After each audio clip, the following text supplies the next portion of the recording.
ક્યારેય એવો વિચાર આવ્યો છે કે આપણી અંદરની સાચી શક્તિ આખરે આવે છે ક્યાંથી? ચાલો આજે એક એવા ઊંડા રહસ્યની વાત કરીએ જે આપણી ભીતર છુપાયેલી ઊર્જાને જાગૃત કરવાની એક અદ્ભુત ચાવી આપે છે. આ સવાલ આપણા બધાના મનમાં ક્યારેક તો આવ્યો જ હશે, ખરું ને? દિવસ પૂરો થાય અને શરીર અને મન બંને થાકી જાય ત્યારે એવું કેમ લાગે છે કે જાણે અંદરથી બધું જ નીચોવાઈ ગયું હોય? જુઓ, આ ખાલી શારીરિક થાક નથી, આ એક સંકેત છે કે આપણી જીવનશક્તિ ક્યાંક ખોટી જગ્યાએ વહી રહી છે. આ વાતને બરાબર સમજવા માટે ચાલો એક વાર્તા લઈએ. રોહનની વાર્તા. રોહન કદાચ આપણા સૌનું જ એક પ્રતિબિંબ છે, જે જીવનમાં એક ખાલીપો અને નબળાઈ અનુભવે છે, પણ એનું કારણ જ નથી પકડી શકતો. જરા આ દૃશ્યની કલ્પના કરો.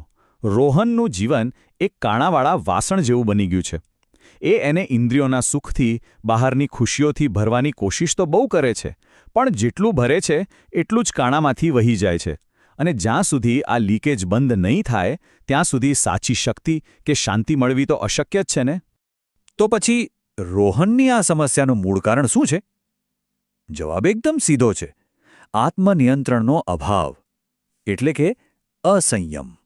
જ્યારે જીવનમાંથી શિસ્તની પકડ છૂટી જાય છે ત્યારે આપણી શક્તિઓ આમ તેમ ભટકીને વેડફાઈ જાય છે.